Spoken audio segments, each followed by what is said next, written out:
Hello, everyone. Welcome to It's Electric. And today we have a very contagious. Well, it is contagious because it's an issue where we have PHEVs hogging the rapid charging station even after they finish charging. To me, I think this is probably even worse than being iced. So on the podcast today we have five gentlemen. Myself, as you know, is I'm Afiz K, and we have Lewis Black. Can you please introduce yourself once again? Yep. Hello. So I'm Lewis, and I run a electric car dealership down here in the southeast. Yeah. That's me. Okay. I guess Andy next, probably. Andy. Hello, I'm Electric Leaf Man, the rather poorly named YouTube channel. And then we have Craig. Yep, my name's Craig. Run the Renault Zoe Owners Club, and that is Europe's largest dedicated EV owners club now, we must say. Wow, awesome. And last but not least, we have Ian. Yeah. Ewan. Ewan. So, to be honest, I'll respond to any bucket of villains going at me. I've had it all. But hey, yeah. So I'm Ewan. So I'm based in Edinburgh. I am an electrochemist and an electric vehicle battery engineer. Awesome, thank you. All right, so Lewis, I think the reason why we're here is because of the post that you put onto Twitter, and it generated quite a lot of interest. And I had a bit of a situation today. I was down at my local council, just visiting. I was just parking up, and I was actually in a Mitsubishi Outlander PHEV myself, so I wasn't planning on charging anyway. But I saw a BMW 3 Series on a rapid charger. It was a Charge Your Car one. And the guy, when I got there, had been on for about 120 minutes at first. Wow. And he had obviously been able to charge within at least half hour, 45 minutes anyway. Anyway, as the day went on, I thought I was going back into Wokingham later on in the day anyway. And I got back, and it was about 4 o'clock, and the guy had been on all day. So we're talking now, he'd been on 450, I think by the time he probably left was probably over 500 minutes, so a whole working day. And he had just been hogging the rapid charger all day, not drawing any electricity, just wasting the space so other people could not use the rapid charger, or could not use the rapid charger. You see, for me, I know a lot of people are probably going to say that this is probably a bit too extreme. I've never fully understood the whole point of PHEVs that have less than 10 kilowatt hour battery pack, because to me, I think the so-called BMWs or electric BMWs that they have now, apart from the from the i3, they're just, to me, token electric vehicles. I also think that if you're going to stay beyond the time limit of after your car's already finished charging, there should be a fee that should be incurred by the PHEV owner. What do you guys think about that? Do you think that's a bit too extreme, or do you think that is that's in line? Craig, do you want to lead this? Yeah, we had this issue, didn't we, at the start of Ecotricity with the Outlanders plug cods that they used when it was free, of course, and then of course they brought the chargers on board, and it sort of like stopped. So chargers and everything work to get these actually off the chargers, off the rapids. But I think when you're going like price per kilowatt, so I don't know what the Charge Your Car prices are down there, but if he's only pulling 6 kilowatts and it's only 15p a kilowatt, he's going to leave. Well, this particular one was 36p, so quite expensive. 36p, and he's pulled 6 kilowatts. But if he's getting free parking, then you're going to get the issue of him is going to leave it all day, isn't it? Because he's plugged up. Yep. And this is what a lot of people we've got in Coventry doing as well, on a lot of the Charge Point Genie sites. Now, I don't know if you know, if you plug a Zoe in when you're not charging, it actually will throw an error up and say, look, it's not charging, you've got to unplug. But the Leafs, they'll plug in, they won't even activate the charge, and they'll just walk off because you're getting free charging, free parking. Free parking, yeah. Yeah, so it's just deterring them. So what they need to do, I think, a lot is they've got to either say, look, you've got 45 minutes to an hour maximum stay, and if you're off there longer than that, you're going to get fined. or you're going to get whatever it's going. I think that's the only way it's going to stop it. I don't think you're ever going to stop a plug-in hybrid wanting to plug up unless it was 50, 60 a pound a kilowatt. I think you've got to put a time limit on it. I think I don't blame the the owner's clearly got good intentions, but maybe it's down to maybe miseducation from when he brought the vehicle. I don't know. No, okay. I mean, you say that, but I think it's probably less of a miseducation and more of a of being selfish and just thinking that, well, listen, I've got free parking over here, and I'm just going to make use of it. Electric Leaf Man, what do you think about this? I mean, what solutions do you think needs to be implemented to prevent this from happening? I don't know if anyone's been to the Lake District recently, but they have a series of rapid chargers dotted around various, Ambleside, all the main towns basically. So it's quite well provisioned. But you get charged, I think it's £10 if you stay there more than an hour and you're plugged in. So obviously nobody stays there longer than an hour. Because all of a sudden you get £10 on top of your normal charging fee. You also have to pay for parking as well. So there's no, you don't get free parking with the charge. You pay for parking like anyone else does, but you just have to move the car. That would solve all of this completely, because the guy at Lewis's car park, was he actually breaking any rules that the car park had put up, or was he just taking advantage of them? So I think it's the car parks that can make an easy adjustment. I mean, the Lake District there's only one in each town, rapid, and they're never, ever blocked because it costs the person a fortune to do so. And human nature dictates you're going to save money. So he's saving money by parking for free. How did they imply that £10 charge? So by plugging in. Oh, by plugging in. So you plug in. Once it chips past 60 minutes, you get £10 added on to the charging fee. So imagine you did it Ecotricity points, you get charged £6 or whatever, and then you would get the £10 fine, I guess. I'm trying to find out now who it is. Yeah, what the operator was. Yeah. You do that as well. If you stay over 3 hours or 2 hours, they'll charge you £10 for overstay as soon as you clock out. All right. Okay, so why isn't this been implemented then? I think Charge Your Car needs to implement that, don't they? It's the only way to do it. When you're I am not registered with Charge Your Car. I am on the app, but don't they take vehicle reg, or if you start it via the app, and they're not starting it, and then sort of like they obviously must have their details. Yeah, so they must have their details, because obviously you register the app and then you put in your bank details and your address as well. So you could contact Charge Your Card and say, well, whoever was plugged in, can you not, make it, if the app's not working, he's not going to charge, is he? If he's doing it all the time. What do you think about this, Ewan? Well, no, I mean, it is a good point. The idea of having an overstay penalty is one that we've tried to push up in Scotland with the Charge Place Scotland network, which incidentally is operated at the moment by Charge Your Car. So yeah, it's highly topical. The other thing I'd like to add to that idea is the idea of kicking any vehicle that attempts to charge on a rapid charger if it starts drawing 8 kilowatts or less, which is a conservative figure. Any rapid charge capable electric vehicle is going to charge considerably more than that, even if it's cold weather. But Andy's got something up on screen from the looks of it. £1 connection fee, £10 charge after. Yeah. Good. Perfect. Yeah. I mean, that's. Hang on. Is that? It's Genie Point. Fair enough. Yeah. If CYC did that and took that on to Charge Place Scotland and so on as well, yeah, that would make a lot of sense. I would definitely endorse, because rapid chargers are really meant to be like petrol pumps. You're meant to stay with the vehicle. You're meant to take as much as you need and then move on immediately. So the idea of using it as a parking space is obviously wrong. Type 2 destination post at a parking ride, that's fair game, because you're going to be hopping on a bus or a train into town. You can't come back to unplug it. Completely legit. But a rapid charger is there for people who are in a hurry. So yeah, absolutely. So there is a. You've always presumably been to IKEA's at some point. Yeah. Nobody can get in and out of that store, even if you don't buy anything, within 30 minutes. So I think the placement of these needs to be thought of. And if it's next to a shopping centre, it's pointless putting a rapid.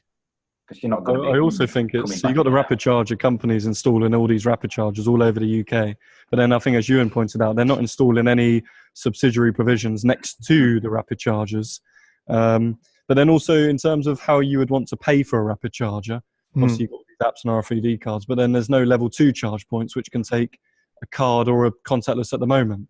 So the ultimate package, what you would really install is a rapid charger with another 4 or 5 type 2s next to it. But then how do you pay for it? Then you get onto that debate. But I mean, Lewis, you brought to my attention that there is a company out there that allows you to pay through contactless, right? yeah, well, there's one, but then there's a couple of them, or actually a few of them now, who are starting to do that. And that's the key, I think, with rapid charging, is using some kind of car payment or contactless to pay for your, rather than having a shed load of apps and RFID cards, etc., in your wallet. Whoa, wait a minute. Are you suggesting there's a way to pay for fuel with currency? That's just that's mind-boggling, I know. Whoa, I can't believe that. What? We're going to be able to go to a charge point and we're going to be able to use our debit card to pay. Yeah, I mean, honestly, I'm still surprised that in London I can use my debit card, as a form of payment to travel around, and you can use that as a way to to pay for your charge. I mean, I use it in convenience stores. I use it everywhere when I go to Sainsbury's. So what is the barrier to entry to actually implement this? I think it's the back end system, isn't it? That the security side of things, handling the credit card information is the big one. I don't think it is. I don't think it is. I've spoke to someone who's in charge of Pola's media, I think he is, or Charge Master. Yeah. And he said it's just pure foot flow and cost. It doesn't, it costs them more to have it in for the few times it's used. So it's an economies of scale thing, according to him. Mm-hmm. But I've paid with contactless for like a 60p parking space. So I'm not sure if I buy that, to be honest. How many times can you pay for a very tiny, small priced item with contactless? The thing is, with Ecotricity at the moment, or any of the apps, when you do use an app, like Ecotricity, it's registered in your bank account, isn't it? So, effectively, they're using that system, but it's just that it's going to their head office and they're processing it there. So adding it into the charge point is going to be an easier option because it's less processing for them. And I have heard that Ecotricity are going contactless payment. When it's going to happen, I don't know. But their new system is going that direction. So Lewis, how is this company able to then do it then and implement this so easily? And what Engenie is just because they're just installing them from new. So where all the other companies are having to retrofit. They have to retrofit it. Yeah. Okay, so I see. Which is where the cost probably lies. This is the Allegro charges, isn't it? They've got it built in. Yeah, these Engenie ones are ABB. Right. The ABB charges. Yeah, and ABB provide all the hardware. They provide the contactless readers. Engenie are just the network with a fully funded model. But getting back onto the point about this PHEV guy deciding to hog a charge point, I just think it was. Yeah, I agree with Afis at the beginning. Completely selfish and just. But then comes back to the point of the education bit. He just doesn't know otherwise. He just doesn't know at all, and he's just going along his normal day, and he doesn't even realize what he's doing.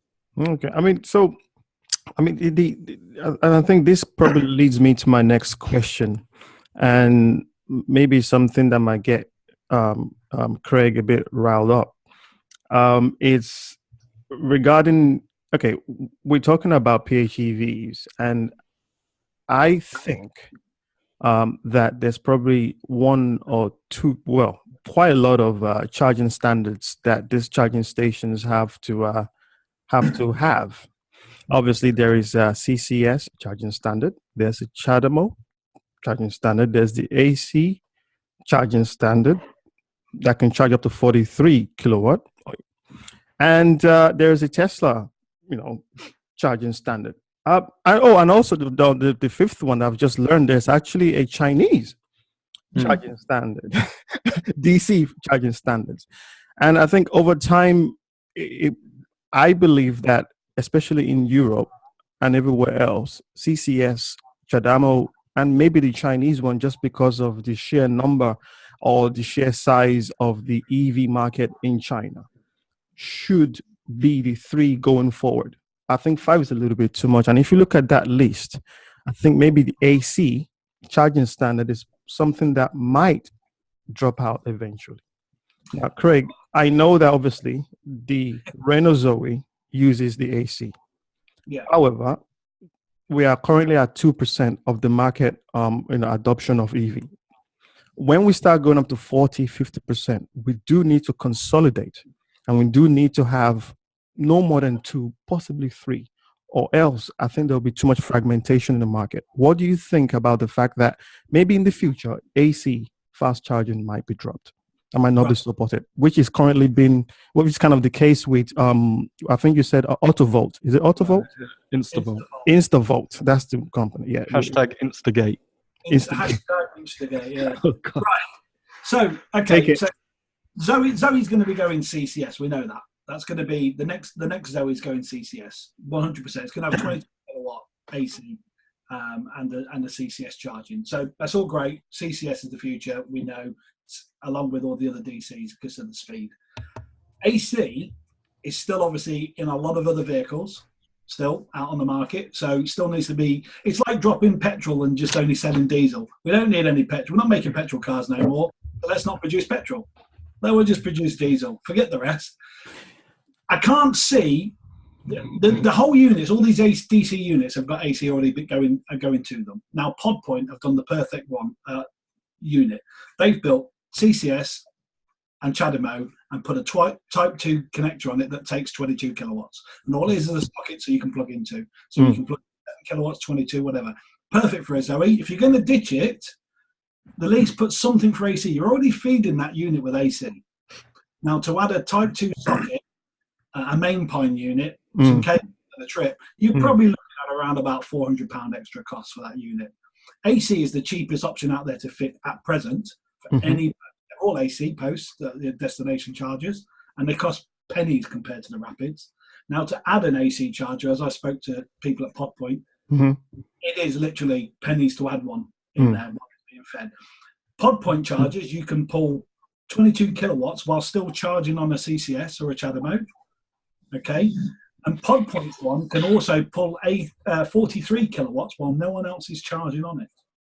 But you see, the thing with and again, I respectably, disagree there, and I'll tell you why. Now, I'm looking at in the next 2, 3, 4, 5 years into the future where we're going to have battery electric BEV, battery electric vehicles with maybe upwards of 80 kilowatt hour battery to 100 kilowatt hour battery, and with speed of up to 350 kilowatts coming out from rapid charge. The whole point of rapid charge is to be able to get in, charge for about 15 minutes, and get out. Now, do you think the AC protocol, the AC standards can support that? Now, if it can't, then I don't see the reason why AC should be on rapid charging station, because they are not 22 kilowatt is fine for now for the 2% for myself, yourself, Louis, and the rest on this forum, because we are what you call, obviously early adopters. Now, when you start talking to people that they don't care, they just want to get in and get out. And one of the barriers to entry to EV is the fact that it takes a long time to charge when you're driving long distance. So that is my point of view. Obviously, as I said, that's my point of view. And that's the reason why I think for us to really transition into mass market adoption, to break all the barriers to entry, like range, and also, the speed in which we fill our tank or our batteries, AC will eventually die off. Louis, what do you think? And electric lift men, and obviously, all of you, please. Well, the quick point to that is, I'm a little bit probably on the Renault Zoe side a little bit. It's just the fact that you've got how many owners are there, Craig, in the UK of the Zoe? Well, we've at the moment, the owner Zoe, there's probably 4,500 Renault Zoe owners in the UK alone at present. Yeah, so 4,500 Renault Zoe owners, and then they still haven't really announced a date when CCS is going to be adopted on their Zoes. So then you've got all the future owners in the next year and 2 years who are still going to be having Zoes with AC anyway. And I just think it's a complete, if they don't install AC, the AC adapter on the rapid charge points, then it's lost revenue for them and the potential owners who will be charging on the rapid charges. That's my point on it.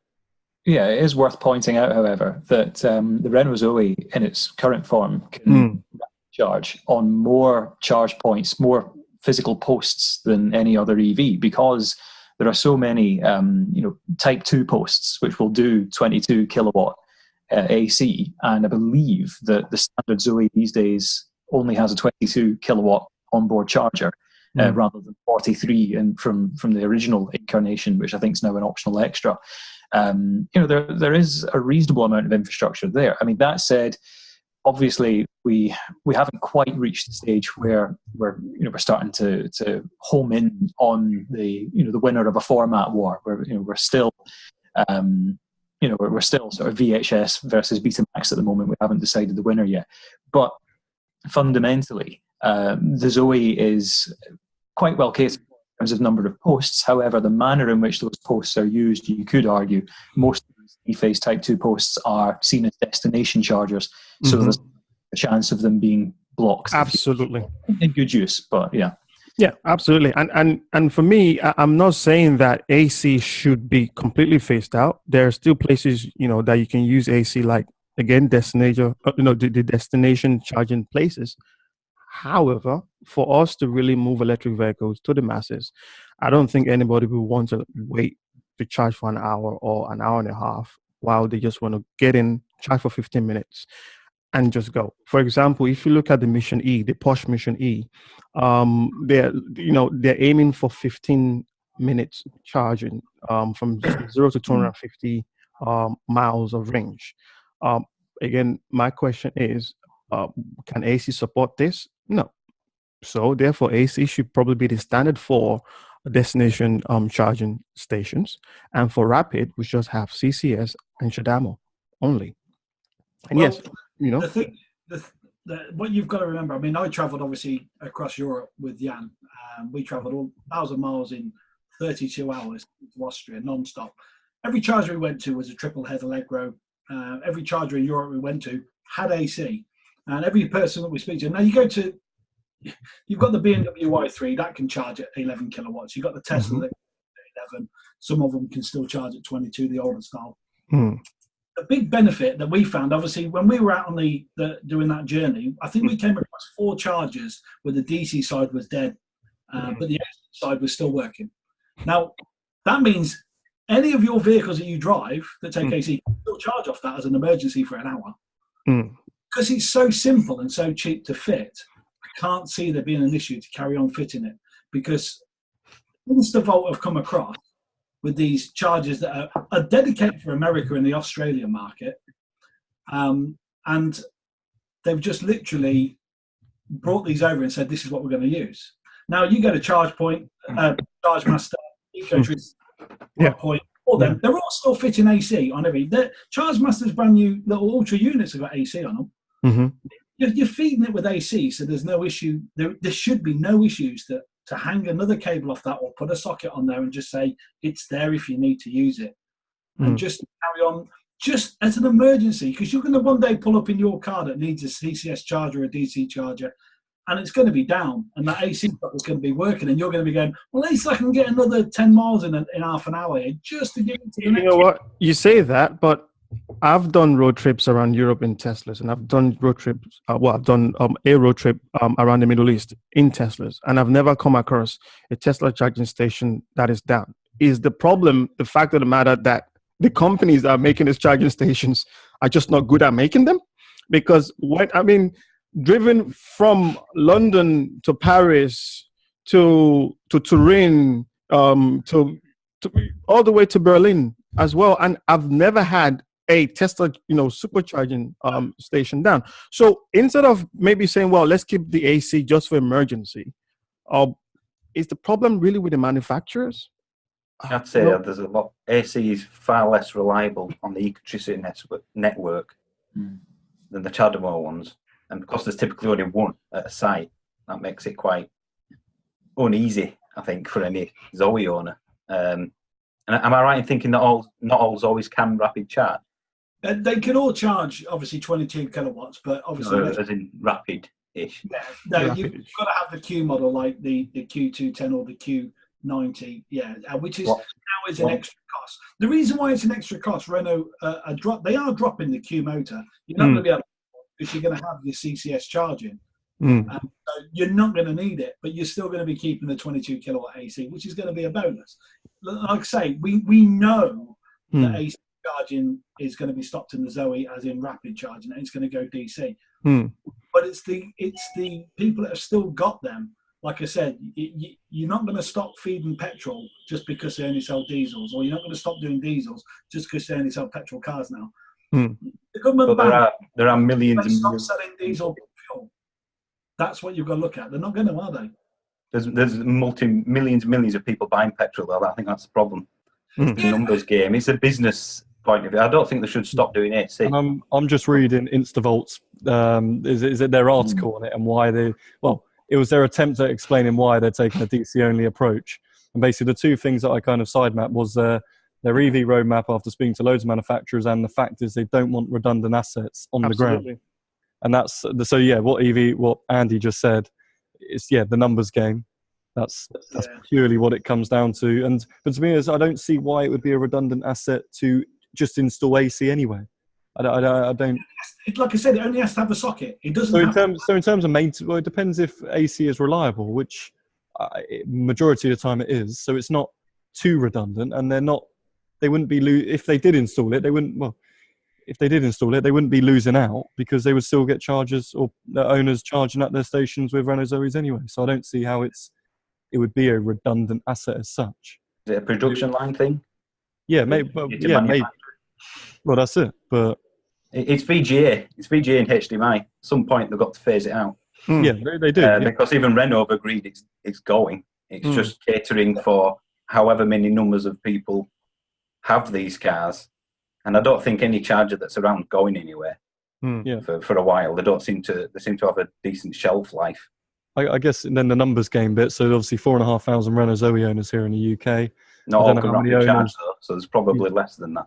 So maybe, I don't know, 3/4 that maybe, I don't know. Yeah, but how many BMW i3 owners are there? Yeah, but then obviously the Nissan Leaf, the most popular. Yeah, but Lewis, how many cars? I'm talking about cars in general. Normal internal combustion engine cars do we have?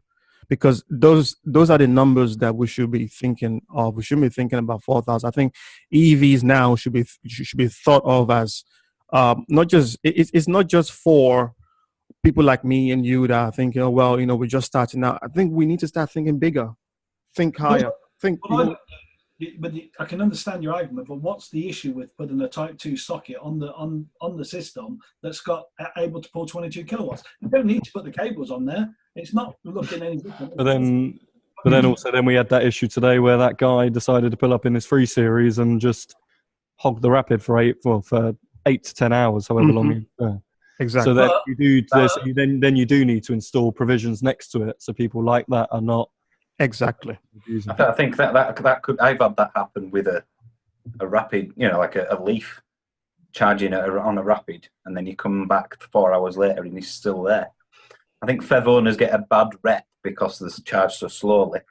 Yeah. When in my experience, electric car owners are as bad, and I think I have more problems with them than getting iced with charge blockers, if you like. Because I think there is definitely a miseducation out there. I think that's a big thing from the dealers. So then that comes from straight from the beginning, and that's something I try and do. I do try and educate the owners as much as I can, and that's something. Well, but then obviously I only sell in a small quantity. But then you've got to go and try and target BMW, Renault, Nissan for their salesmen to educate people more properly as well, and not let people find out all the information for themselves. And the guy wasn't doing anything, strictly speaking, wrong. It was a moral thing. Let's face it, we'd all take advantage of free car parking. We did for electricity for years. And to be honest, the car park next door at Wokingham Council, I think, costs like £1, £1.50 an hour to park there anyway. So he's charged at the station, which is right at the front of the Wokingham, just outside the car park, for free. It's only cost him just under what it's costing £1.96, and he saved himself 15 quid because he was there all day anyway. It's human nature, isn't it? People go to a Tesla supercharger to save themselves £3 or £4. They'll sit there for an hour and a half. They save a few pounds on the home electric.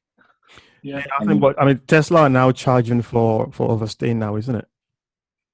I don't know. Oh, they are. So the new fair use policy, I think. Yeah. So. All right. So basically, okay. So I guess the next question I want to just ask the group here, because obviously you guys are probably think of you guys are very knowledgeable, probably a lot more knowledgeable than I am in terms of electric cars. What do you think, or what are the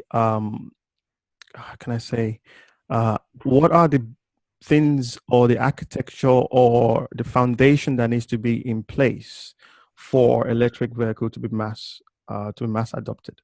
I mean, Lewis, you can start first, and then we can go along. I mean, what are the top 3, top 4 of things that needs to be in place for electric vehicle to be mass adopted?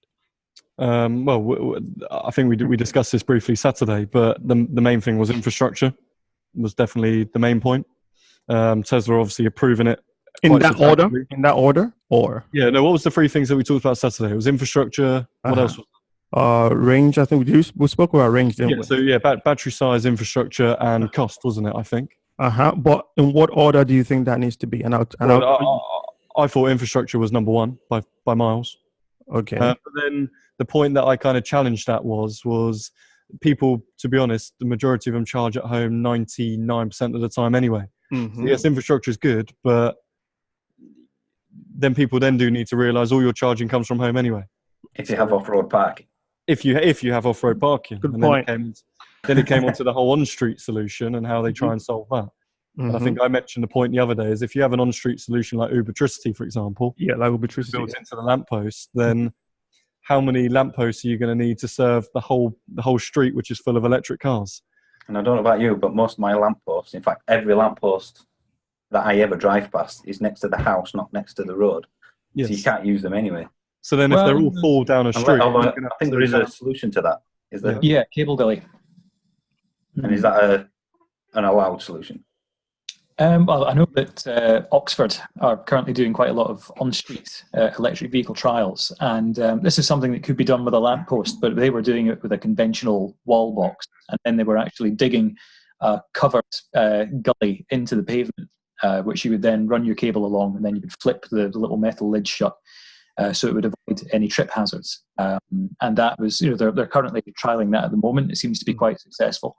They're actually trialing, as well as the Ubertricity lamppost charger, they're trying another company's one, which, unless I'm mistaken, doesn't require a specific Ubertricity, clever brick in the cable, so you can use your own cable as well. So there's been a lot of progress actually on that front. So it doesn't look as if we're going to need to start routing up lampposts and moving them to the road side of the pavement rather than the house side. There are ways. And then the other thing was just your first point about if you have to dig a gully. So then you had all that thing with like fast broadband or whatever, and they started digging up all the streets. Now you've got to go and dig them up all again and do the same thing. You're just gonna have these little when you see the new tarmac being laid, and you've got this line all the way down the street.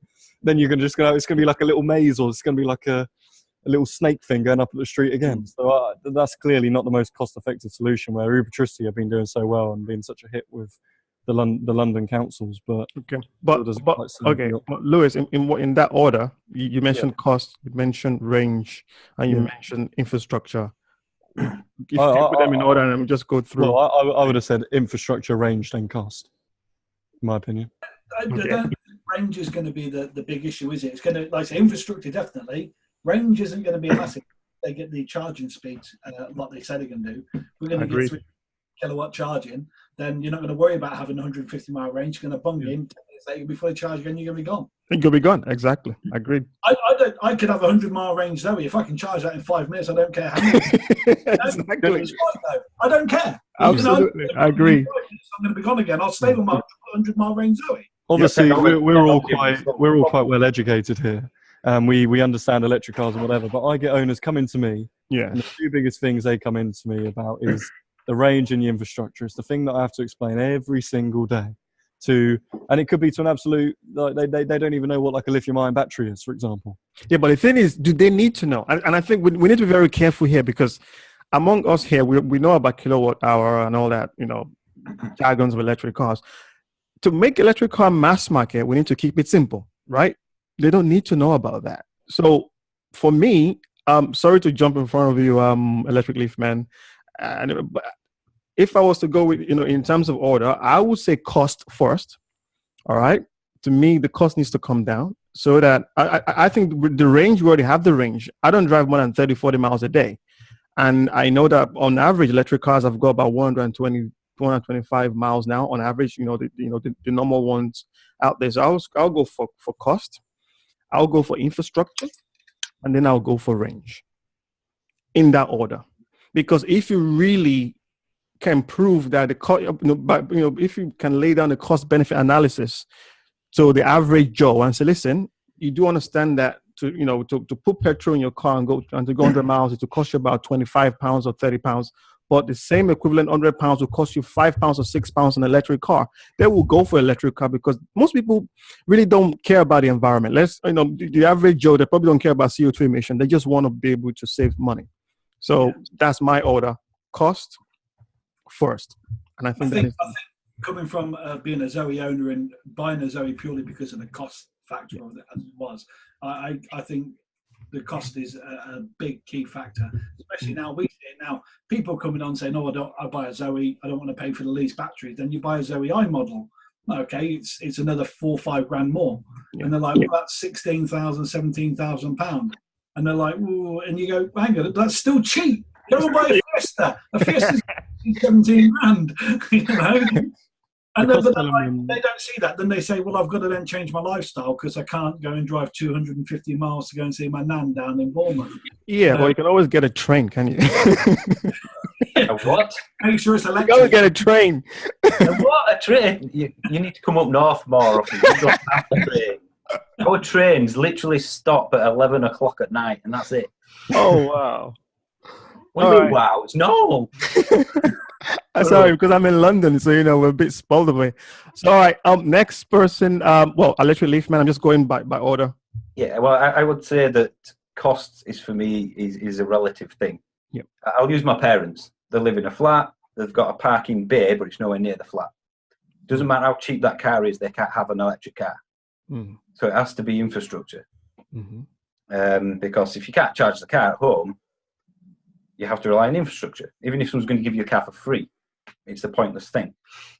So I think that has to be key. But ultimately, certainly when we get to this mythical 2040 ban, even though it isn't really a ban because hybrids aren't going anywhere, technology will have solved the problem for us. You'd be charging the car probably in 10 minutes. Even the smallest, cheapest car will probably do 400 or 500 miles, 22 years from now. And you'll end up with this model where you will go to sort of a covered fueling station. Mm-hmm. You kind of put a nozzle into your car, and then 5-10 minutes later you leave with 400-mile range. That's how I envisage the future. Certainly the 2040. Bear in mind, we've doubled the range, doubled the charging speeds, and that's before we get into Tesla territory. So I'm sure at some point it'll just get to a point where you don't need to charge it over an hour or two. 5 minutes will give you 100 miles, or even 200. Who knows where we'll end up? So infrastructure will then become not needed as much. If you can charge at home, it'll be cheap. But if you can't, you just go to the petrol station. But ultimately, I think in terms of that 1, 2, 3 order, cost is a bit of a barrier for those that can get it. But ultimately, a lot of people have drives now, but around me, there's an awful lot of terraced housing, and there's no way they can guarantee parking outside the house. They have no choice of an electric car, no matter the price. So it's cost-based for people who already have an electric car, I find. You kind of forget that there are probably more people without off-road parking than are with off-road parking. Certainly in London and places like that. Definitely. So just to ask you one additional question, and this is to you, Electric Leaf Man. So are you saying now that even if we wanted to go mass market with electric vehicle, we can't because we don't have that technology available now. No, so, I mean, I mentioned to Lewis earlier, in my area, in my MP's constituency, there are no chargers, no rapid chargers, no slow chargers, no fast chargers, none at all.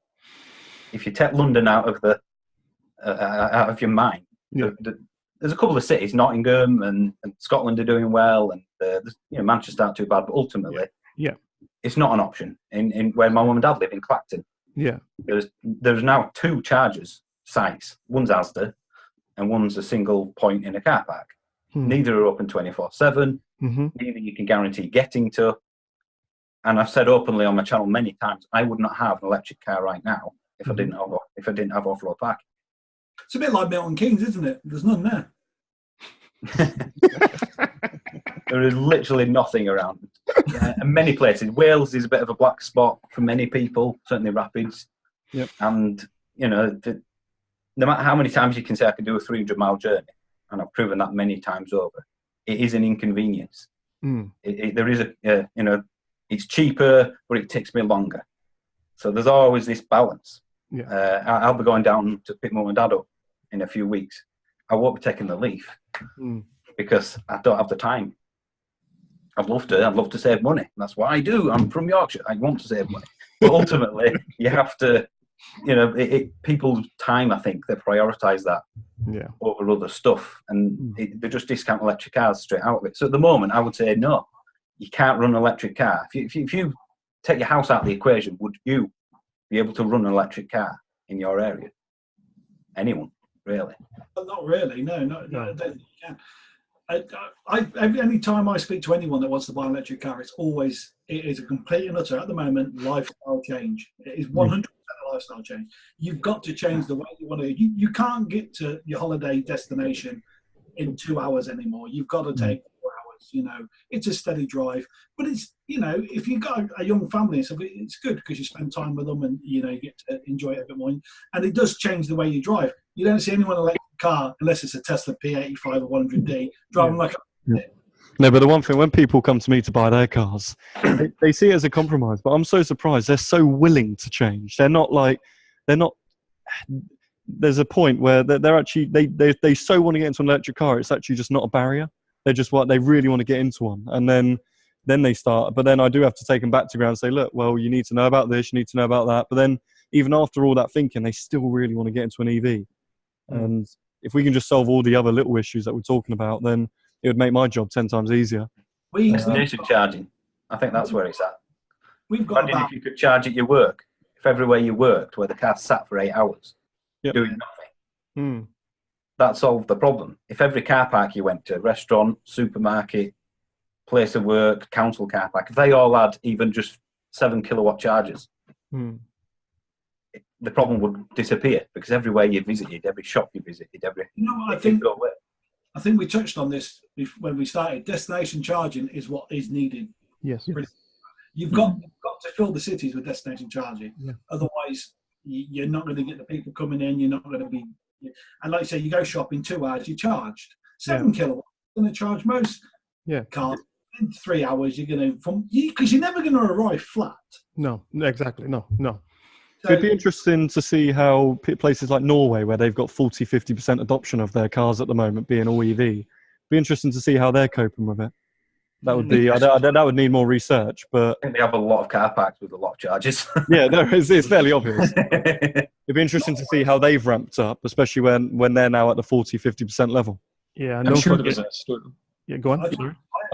I'm sure there was a story recently from Norway to do with residents in apartments who didn't have their own parking spaces and so on. There was a multi-car park in one of the big cities, again, I'm sure it was Norway, where the big bank of charge points, as with most car parks in Norway, but it was available to commuters, visitors, and what have you during the day. Then during the evening, residents had access for overnight charging of their vehicles. The point being that if these residents have these vehicles, chances are they're going to be using them to then commute to work. Those cars would disappear in the morning and then commuters would come in. So you basically have 24-hour usage of this multi-story car park with the chargers on board. So what do you think? Yeah, I mean, so like in terms of the top three, again, the same question I've asked the others as well. In terms of the top three, what do you think? Is it cost? Is it infrastructure? Or is it range? And what was the order? Well, I think actually range is probably going to be down towards the bottom because, well, first of all, I'll explain the infrastructure front. A really good example in the UK is my somewhat famous cousin, Elle's Electric Dream on Twitter. A bit of a all makes sense now. I was the one who convinced her to go for an EV. But for anyone who doesn't know her, she's based in Dundee and lives in a flat which has a parking space but not a charge point. Ends up going for what I would call a short range Nissan Leaf with a 24 watt-hour battery. Because Dundee has been so far ahead with its rapid charging and its destination charging infrastructure, the council have well in excess of 80 EVs. There are at least 50 electric taxis, in fact, probably considerably more than that now. The universities have dozens of electric vehicles between them. I had 2 in Dundee when I was based there. But anyway, EVs are there, and as a result she had about half a dozen different rapid chargers within a 5-minute drive from her flat, and she would just treat them like petrol stations. Honestly, the city is so far forward, and what they are doing now is they are building hubs of rapid and destination chargers, one of which is a 5-minute walk from her house. So she's locked out. But that said, Dundee going through a major revolution at the moment. The city is on an exponential rise, and it's getting all of these write-ups about being a cult and so on. But as they're rejuvenating the city, there are bits of derelict land that they can do stuff with, and that includes some fairly central locations where they can put these charging hubs. If it was somewhere like the Old Town in Edinburgh, which is obviously really historic buildings and is very densely populated and every last square inch of land's been used, that's going to be more difficult. But it's a solution that would work for quite a lot of cities. Especially who's funding the Dundee, so all them charge points? Is it Dundee Council themselves? It's with the help of Transport Scotland, which is another interesting thing to note, because hearing Andy's example of his constituency having no public charge points whatsoever, I think part of the problem is that in the UK, obviously we have the OLEV funding. OLEV have just written to all of the local authorities in the UK to say we have lots of money available for residential on-street electric vehicle charge points, and we're going to fund 75% of the installation. And all of the local authorities are saying, yeah, but where are we going to get the remaining 25% from? And I wrote to a whole bunch of Scottish constituencies, including Edinburgh, that's currently in a really ambitious business case to make like a 3-zone massive electric vehicle charging strategy, and they're going to really up their game because Dundee's leaving them for dead right now. What's them said, here's this money, take it. And they said, yeah, but it's only 75%, whereas we can go to Transport Scotland, who will give us 100%. And that is why Scotland has generally been doing so well on the charge point front, because our separate body has been fully funding these charge points for local authorities. Whereas if they want to be, they've got this money, it's there until March 2020. If they want local authorities in England and Wales to take this up, they should really think about upping that percentage to 100% for anyone who has a serious business case for it, for anyone who's really enthusiastic about it. There are areas out which, as you say, are completely deprived of charge points where they could seriously do with that help, because not least the local authorities themselves are completely cash strapped and they just need it to be fully funded. And then once you get more EVs in the area, chicken and egg thing, then the privateers start to come in. If the authorities can't fund anymore, if OLEV refuses to fund anymore, you'll have the privateers like Instavolt, Craig, coming in. Charging. No, but there'll be the privateers coming in, and some of them are a rip-off. I think, is it Chargy, or like 70 pence a kilowatt hour or something? It's like, sod that. That's for destination charging. Instavolt, 35 pence a unit. I've run the numbers on that. It's still cheaper than petrol. So even if you do have to pay for it, it's still pretty good in the grand scheme of things. But actually, another reason why there's been quite a lot of popularity for EVs in Scotland is because the Charge Place Scotland network at the moment, 99.9% of it is free to use. So that's the Barnett formula. Yeah, cheers guys, loving it. Yeah, you should come and visit us. Genuinely, it's everyone who comes up here on an EV road trip is just amazed. I've done the North Coast 500. Yeah, absolutely. The North Coast 500 doable by EV now. Should point out that 50% of charge points failed along the route. Wow. Yeah, I was just going to say that. How reliable is the Scotland network? Because so it's not just the Scotland network, but also I've got an Irish buyer who buys quite a lot of cars off me, and he was talking about the ESB network, and he said he said, I've done stuff up in Scotland and I've done stuff up there myself. Yeah, most of the time it's not that reliable, and even like the Ireland network is. He said it's even worse. Like over 50% are just completely defunct, and it's just awful.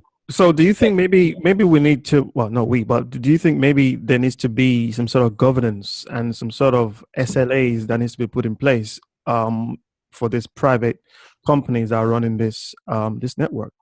Some stricter guidelines to say, listen, if it's down for X amount of minutes or hours per week, then you have to pay something back. What do you think, guys? That seems entirely fair. Absolutely. I mean, if there was if the governing body for whichever part of the UK that you're in, or if there was a UK-wide, stipulation that there needs to be compensation paid, a bit like, for example, if your flight's delayed, if your train's delayed, that sort of idea. If a charge point is down for more than 24 hours or something, allow engineers a chance to get out there, then, obviously there should be compensation. Interesting to note when you're saying about the more sort of remote areas being a bit unreliable in Scotland, the situation has definitely been improving. Interestingly, most of the public charge points, rather than privateer charge points, that ChargePlay Scotland network, the government one, if you wish, has been installed by a company called eVolt, and eVolt have done so well out of this that they've actually decided to create a base in Dundee, which is the EV capital, arguably of the UK per capita. They're actually making a base in Dundee to be close to where the demand is, to have the engineers on hand, so that they're not having to send people up from down south. Because obviously the UK, when you're driving there, to fix something, it's a long way to send someone out. So ideally, we should be looking at the charge point installers and network operators who are serious about making this work and not having to pay compensation. They should really be having regional across the country, ideally placing themselves near hubs where there's high demand. Electric Leafman? No, I'll use the example of North Coast 500 because it was the one at Ullapool. Yeah. That we had a serious issue with range-wise, and who's it that runs it? Is it Charge? Yeah, ChargePlay Scotland. Yeah, ChargePlay Scotland. Basically, it was a case of they maintain them. The Scottish council or government paid for them and paid for repairs, and someone else pays for the electric. And basically, it was an argument of they were saying it's not a maintenance issue, a part's failed. The other people were saying, no, the part hasn't failed, you haven't maintained it properly. And it was down for 3 or 4 months because they were arguing who should pay for the repair. It wasn't a case of getting someone out there. It was a political thing of bouncing back and forwards about who's going to pay for this charge point that's down. And because these networks don't own them, apart from Ecotricity, they're just maintaining them. So you've got 3 or 4 people involved in the reliability of a charge. And it just doesn't work because it's like, well, it's not us, it's them, and they say the same. And you just get bounced from pillar to post. And I don't see that changing because there's someone that owns the land it's on, there's someone that pays for the electric, there's someone that owns the charge point, and then there's a 4th company that maintains them. Yeah. And it's just far too complicated. I mean, my question is, so what is the model that petrol stations use and diesel users? I mean, it works for them. They own their own charge. It's a franchise with them, I believe, but they have to buy from Shell. Exactly. Absolutely. So there's just not enough people. There's no business model. It's economies of scale. When you've got 15 million electric cars, you'll have a lot of money. Yeah, which is where you've got people like Instavolt and Engenie at the moment. They've got these fully funded shed loads of money behind them, and they're actually taking advantage of the petrol stations at the moment because they're going to the petrol station saying, right, we'll install a rapid charger for you completely free. We need to sign a lease of 20 years. We split the revenue. All these Instavolt, whatever, they're taking real advantage at the moment because these petrol station or forecourts or franchisees which are owned by people They're just saying, yeah, put it in. But then are they putting in the right stuff and the right provisions? Are they doing it in the right way? They're just taking advantage because they want to make most profits, but they're not installing the right mix. So they're just installing the rapid chargers with no provisions either side. I mean, again, but my question is, shouldn't the government or the authorities be stepping in? Because if the government or the authorities are serious about reducing, CO2 and NOx, in the area, shouldn't they be saying, okay, we need to take this seriously. Let's look at it from bottom up. Let's put in some governances. Let's put in some laws. Let's actually police this. And I think that sometimes, and I think I mentioned this to you, Lewis, that there are some industries that you let the market kind of decide itself, and there's some industries where you do need to step in there and actually police and put in the governances. I reckon we should create like a consulting super group going around to every council in the UK, because I can tell you now, like the councillors that I deal with in my local area, they're the type of people that don't even know what a lithium-ion battery is. So trying to let them consult and try and work out what's best there's no point. There's actually no point. On that note, Dundee City Council, off the back of their huge success, are actually lending their expertise to other local authorities throughout the UK. They're actually saying that if you are a local authority that knows nothing about EVs but wants to try and cater for your constituents, then come and visit us. We'll show you how we do it. And there was actually recently some government officials from Wales went up to Dundee to see how it's done. So it's really a case of learning from best practice. We just need those local authorities that are a bit behind. For example, Andy, definitely get onto your local councillors, get onto your MP. I've seen my MP. I've seen North Yorkshire County Council, and they said that our air quality is good enough. We have no intention of installing chargers. Can I let you into something that happened with me? About a year and a half, 2 years ago, I was with Coventry City Council in talks for about 6 months, and then I got Pod Point in. And they were going to replace. They got some old Charge Master units that were 3 kilowatt. They were going to come in and replace all the charge points in Coventry free of charge, set them all up, and they were going to be free to use, and Coventry pay for the electric and blah blah. And then Charge Point Genie came in on board and told Coventry City Council that they can make plenty of money from all their charge points if they use them. Coventry Council went with Charge Point Genie, and none of their charge points get used. So that's what's learned. Scotland, I wonder if they all of a sudden turn around and said it's going to be 35, 50p connection and being 20p a kilowatt, how quick would they stop being used? Oh, that's a good question. I mean, if people need to use rapid chargers, then they're still going to use them from A to B. But that said, if there's a connection fee and then a reasonably high rate on electricity, but then there's an Instavolt unit nearby that's 35p a unit, if that's going to work out cheaper, then you're going to go there. But I think, particularly with the Charge Place Scotland network, because it is one big national network, I think they're going to be wise to the competition. And when they do start introducing tariffs, I think that they will try and undercut that competition, because they know that if you price destination charge points right, then it makes it fair for residents and commuters and so on. But with rapid chargers, there's an opportunity for some serious revenue generation on that. Why else would Instavolt put in DC charge points for rapid charging free? Something that you pointed out, Ewan, was so you've got 80 owners in Dundee that have got EVs. I'm guessing, I don't know what the ratio is, but I'm guessing the majority of them have home charging, apart from L, of course. But then the second thing you pointed out was they've got 50 taxis. Oh, yeah. I mean, I spotted even as a business for me is the fleet side, and this is something all the fleet companies and ex-lease companies have all spotted.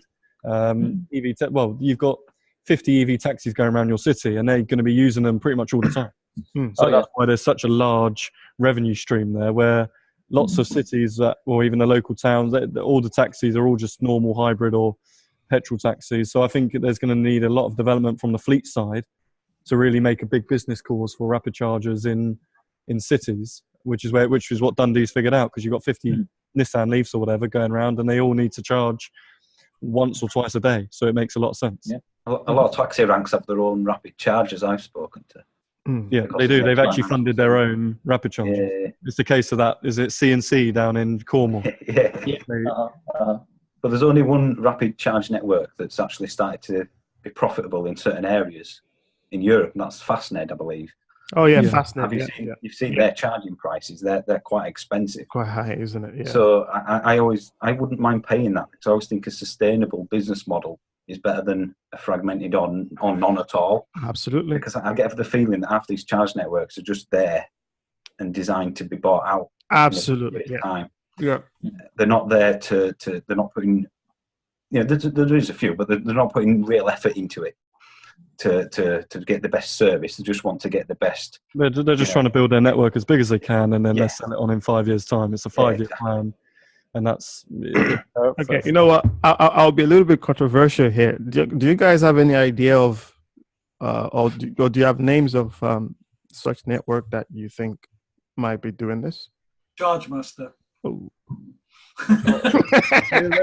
Oh God! I do, you get into this now. He did it. He did the same with the Traffic Master, because listen, go ahead, Craig. So I mean, it's the truth.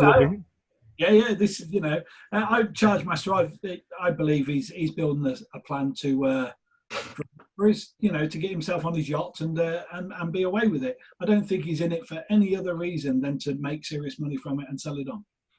And this is quite detrimental to the adoption of EVs. So therefore, again, should there be some sort of entry criteria that needs to be set by a governing body to vet these individuals or companies and say, well, what are your true intentions?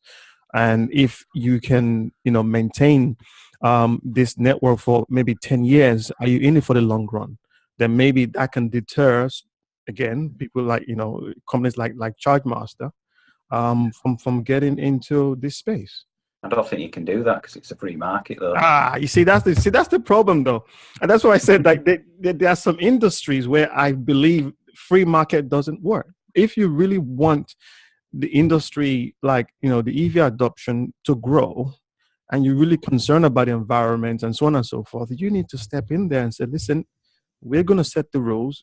We're the government. We're here to govern. And there is no free market here. These are the entry criteria. You fit it, yeah, all right, then come in. And I think that is one of the things. And I think, excuse me, the government and the authorities need to grow some balls and just say, listen, all right, enough is enough. If we really are serious about this, then these are the rules, and you need to, abide by them, or else you're not coming to this market. You take, for example, the EV Centre in Milton Keynes. They've put it in Milton Keynes. It's a very populated Chargemaster area, Polar Network area, and they call it the central of the UK. Is it really? Is there that many EVs in Milton Keynes? No, there isn't, is there? Yeah, they're all in the shopping centre. Yeah. Well, that's another thing. We were there. Yeah, we were there. I'm sorry, but was there an electric vehicle there? No, they were all plug-in hybrids. They were as well. What was it? It was a Kia, and there was an i8, wasn't there? I think. No, there was an i8. There was an Outlander, and there was an There was a Golf, weren't there? A GTE. Oh. Yeah, and they were all plug-in hybrids, and there was the Kia. Yeah, the Kia Optima PHEV. One was a plug-in hybrid. That's not an EV centre. Sorry, changing subject, but it's not an EV. I think PHEVs get a bad rep. They're an introduction to the electrifying things. I think there is a key role in getting the normal person. So I imagine many people would get a PHEV of any sort, then go on to. It comes down to the education, and I think, well, how did you all guys learn about? It was all research, probably. I think Andy. Speak EV was an obvious one. I joined that after, actually. I did it basically because it saved me money. That was the primary reason to get it. I do like 20,000 miles a year, and yeah. But how did you do your research? How did you? YouTube, online, that sort of stuff. But I work in IT, so it's second nature to me. Yeah. So do you reckon there needs to be like some kind of centralized hub where all the right information is on one place, videos on one place, that type of thing? Like, does there need to be rather than information scattered out all over the place? I know there's people trying to attempt to kind of make a centralized place, but not really. Sometimes because I think some people need to, put some effort into buying something.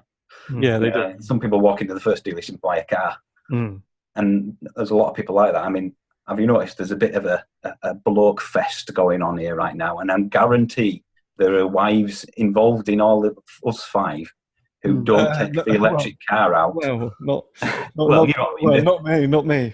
My wife wouldn't take the Leaf on a long journey because she don't want to plug in. She just wants to get in the car and go. She's not interested in cars like I am. She's not interested in techie stuff, if you like.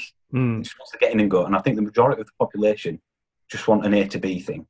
So you take that interest out of a car, and you know the sort of person when you ask what car they've got and they say it's red.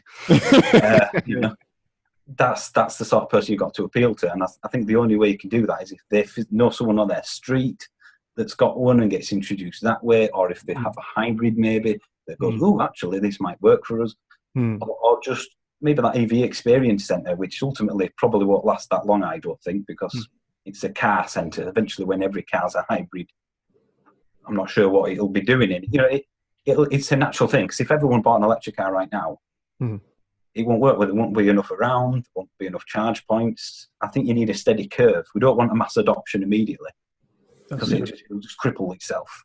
Ultimately. Agreed. So I think we need a natural. Should we be following is it the Eric Fairbairn curve or something, isn't it? Or what was that? I haven't really looked into that, but he's got some kind of. Yeah, I saw that. He's really good, by the way. Genius, really where he's predicted how EVs are going to go, and when Jeremy Clarkson gets an EV or something. I don't know. What he's saying is we need to start vlogging about how we all hate EVs. Don't buy one. It's the worst thing you can ever do. People will do what you tell them not to. All right. So basically, the last question of this vlog is: so now that we're talking about EVs, what are the upcoming EVs that you guys are looking forward to? Should I say top 3 or top 4? I mean, there's quite a lot of good EVs coming out, isn't it? We need a time frame for that. All right. So from now on to 2020, 2020 seems to be that magic number year that everyone's like. So from now to 2020, top affordable one, or one that we just won't like the look of? No. Because it'd be posh Mission E for everyone. Let's face it. You know, are we on about normal car? No, it's got to be a Rimac, surely. A lady shave. All right. So basically, let me widen this up. So let's say money was no object. All right. What are your top 3 EVs coming to the market before or by 2020? Lewis? Tesla Semi. Okay. No, I'm joking. That was just a big, ginormous thing. It's got massive range. Unless you want to be Chris Eubank driving around. No, I don't know. It just looks absolutely ridiculous, I think. So it's like a spaceship. But if money was no object. Yeah. Just top 3 EVs coming to market before 2020 or by 2020. If it was me, money no object, a Tesla Roadster. That looks absolutely ridiculous. 0 to 60 in like 1.8, and it's got supposedly, is it a 200 kilowatt hour battery pack or something? I don't know how they fit. I can't remember how big it was. I think that was right. I don't know how they're gonna fit 200. Absolutely, whether that comes out before, they said sometime around 2020. Tesla Roadster, Rimac, and do you know what? Even though we've just said money no object, I'm actually looking forward to the 60 kilowatt hour Nissan Leaf. Like that's, to me, that's going to be the good choice. Good choice, Greg. Well, it's first one's going to be. I'm looking forward to the 60 kilowatt Renault Zoe with the CCS. You know it's coming. And you know it's coming. Yeah. Do you know what? I'm going to go with the Roadster. I think I'm looking forward to seeing the Model 3, but I'm going to step sideways a little bit, and I think we're going to see some serious electric bikes coming along. Yeah, I was going to say that. Yeah, I think that's going to be. I'm a biker myself, and I'd love a Zero. They're just too expensive. Yeah. Really? Are they come to the UK? Do you know? Yeah, I can. Yeah, they're in the UK. Oh, they're already in the UK. To be honest, there's a dealer near me that's got one that's up about £8,500 at the moment, and that's cheap. Is it just a motorbike dealer that's got it up? Like a standard, they sell all types of motorbikes, or is it like a street bikes in Birmingham, in Hell's Yeah.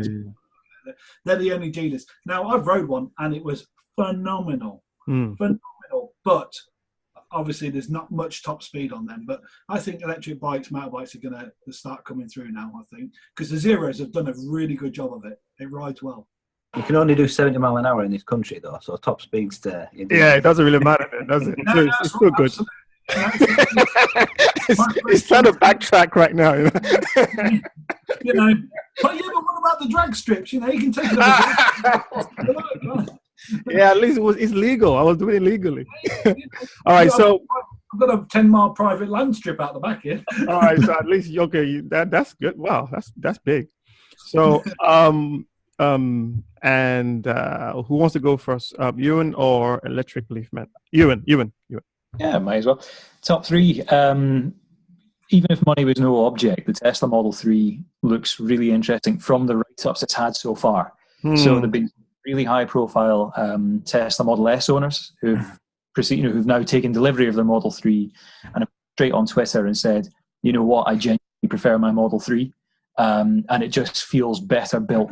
Tesla Model S does. It's somehow faster, and it's if they can improve on the Model S with what is quite a minimalist design on the interior and so on, and obviously a much more affordable price bracket, what becomes of the Model S? Well, I can imagine. I won't be surprised if they're actually working on the Model S version 2 right now. Yeah.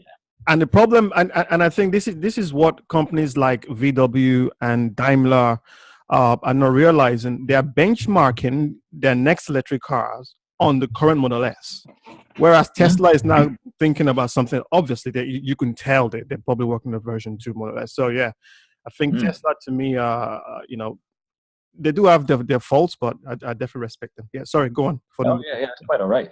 The other one, I mean, everyone's saying the 60 kilowatt hour Leaf, and I would agree as well. Partly because the Leaf just has bulletproof reliability. I mean, C&C Taxis in Cornwall was mentioned earlier. Yeah. Wizzy is one of their famous Leafs that's racked up over 174,000 miles in 4 years, and apart from a couple of sets of brake windscreen wipers, all that's needed replaced is one ball bearing. Wow. 74,000 miles. And any Leaf owner I know, including myself, I can testify to the fact that they just run and run and run. And if this new Leaf that's out now, the 40 kilowatt hour, has anywhere near the same reliability, and the 60 hour continues on from it, we have a really solid car, which along with the Model 3 is really going to propel the electric revolution. But that said, it doesn't make my top three because it's too, says the guy who's just said Tesla Model 3. The Honda city car concept, which I hope they do.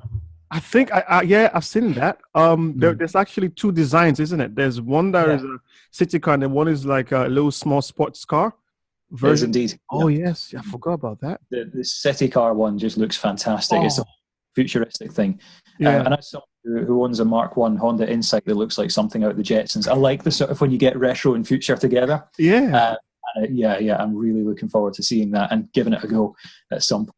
And the final one in the top three, I'm going to go even more of a sidestep than electric bikes. I'm looking forward to the Vivarail battery train, because we've just had so many issues with an antiquated infrastructure in this country.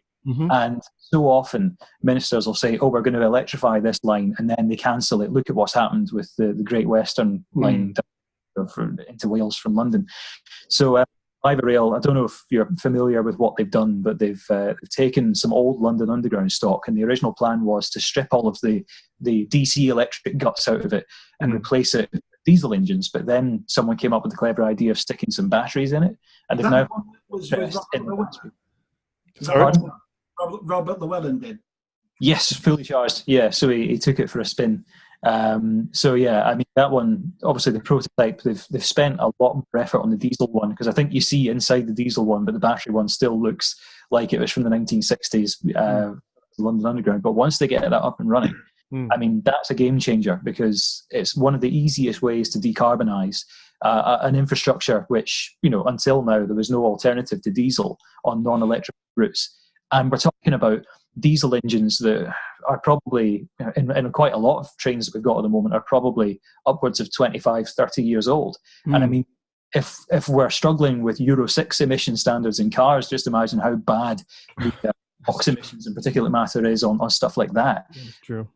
I'm hoping that other manufacturers they're going to pick up on this and realize, hang on a minute, this is a really good opportunity. We're going to do something similar, because we could find that it'll be a really cheap way to very quickly decarbonize and electrify the infrastructure. I think that's important. Plus, if you can make something that big, you could do it with long distance haulage like a Tesla Semi. You could do it with buses, coaches, and all of a sudden, much larger vehicles. Electrification's within their grasp, and then marine flight. There's all sorts coming up. Really exciting.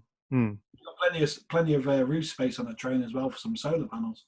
Good point, actually. Yeah. But at least everyone knows. Everyone keeps going about a new Leaf. I actually got given a Leaf steering wheel. Have you seen?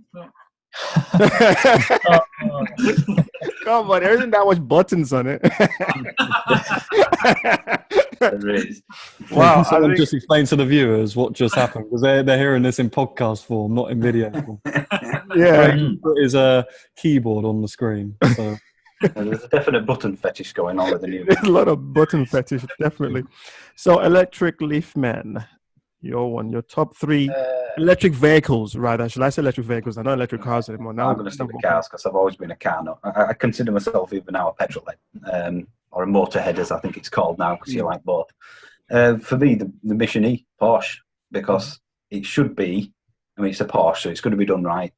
It'll fly around a track. Its build quality will surpass Tesla tenfold.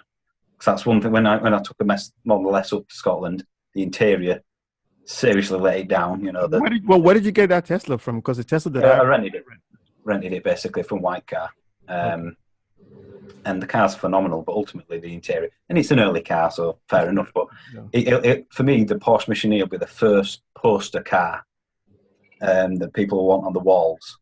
It's a Porsche. It'll be extremely fast. It'll probably have a very big range. It'll handle brilliantly. It'll probably trounce any other car in all but maybe range, in capabilities and all that. So it will make it aspirational. And if you make something aspirational, people will look at the next thing they can afford. I always think, Tesla have done this with the Model S. Yeah, I mean, Tesla is expensive and aspirational, and people want one, but they can't afford one, so they'll look at a Leaf or a Zoe or something like that. And I think the Porsche Mission E, because let's face it, Porsche are going to do it properly. They've got they've got all that backing behind them. They've got the clout. They've got the financial. It'll be probably an extremely good car that even, dare I say, Mr. Clarkson, who I love, by the way, will probably think it's an awesome machine. Well, and it's got the backing of a manufacturer that's been doing it for many years. I mean, you mentioned Jeremy Clarkson there. I mean, I know that Richard Hammond actually crashed a Rimac, didn't he? So they've already started to drive electric cars. So that's a very small. Fashion. It's a small. Destroyed it. Yes, he did. I don't think Rimac are ever going to produce the cars in any. No, it's a technical exercise for them, I think. I've actually been the first actual car. Yeah, I've actually been to their factory in Croatia, and they're not that big. So for what they're doing, they are really great. They're a really small outfit.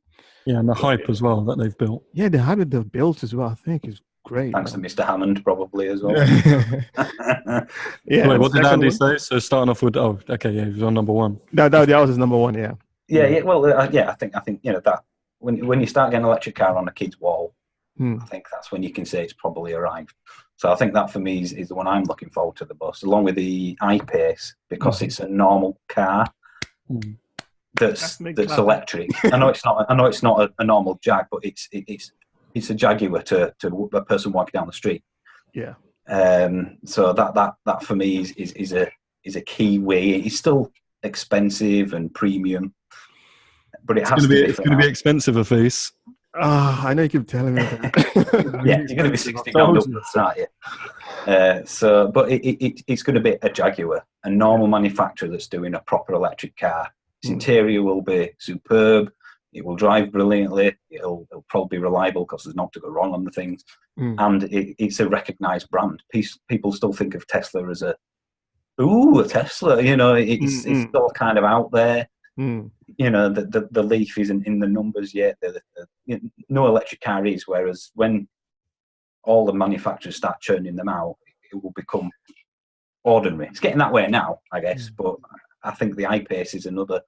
It's the first one, really, and it's the first proper manufacturer's attempt at a high range electric car, and it's coming out soon, hopefully. So I think that's one to whet the appetite. And as a used buy when they're a year or two old, I think there'll be a bit of a Billy bargain, to be honest. Yeah, but also, Jaguar don't have a good reputation for producing cars that last long, though. They do tend to break, but hopefully with EV, I think they do now. Well, I think you really cannot mess up with EV. There's less moving parts now, so they've got less to mess up. Yeah. I think Jaguar, they're struggling at the moment, aren't they? What was it 220,000 vehicles sold last year, wasn't it?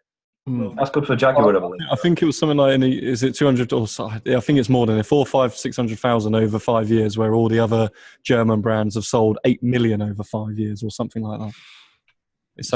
They're a premium manufacturer, though. I think that's correct. Yeah, quite well at the moment. I mean, my favourite car at the moment is a Jag. The SVR range is astonishing. The F-Type SVR is the nicest looking car. Yeah. And I love the noise. My worry about electric cars is the lack of noise. As a petrol head, I'm going to miss that. A really nice engine. Apparently, the Jaguar engineers have managed to produce or to manufacture an electric noise in the I-Pace. So they've accentuated the whine, I believe. Yeah, the whine. They've managed to somehow integrate it. Yeah, that, sounds like a turbine noise, but apparently it sounds. It's still don't beat obviously, it's not going to be Ferrari at full chat or something. No, it's not going to be a BMW E60 V10 engine now, is it? So no. I mean, I asked a specific question. I asked Aston Martin at the Goodwood Festival of Speed, because one of their kind of developers were there. I said, "What are you going to do?" Because it says, "Is it soul, passion, and something else that it comes up for Aston Martin?" Half of that's gone, because they said they concentrate a lot on how a car sounds. So if you take that out, has it lost part of its soul? Is there something missing there? And what do you do in summer in a tunnel in a nice car? You put the windows down. Oh, listen to that. You change down again. I think that is the hardest thing for someone who loves cars to get used to an electric car. It's great in traffic, but when you want to put your foot down, you kind of miss it. So it's. I think that's some of the petrol heads are going to take some persuading at. Really, you don't actually miss the noise. Well, you do miss the noise, don't you? But when you put your foot down in the electric car, everyone hears you scream. I do miss it. I sometimes will take the other car just to get the noise. I've got a P100D arriving in the showroom, and oh my god, that thing 2.3.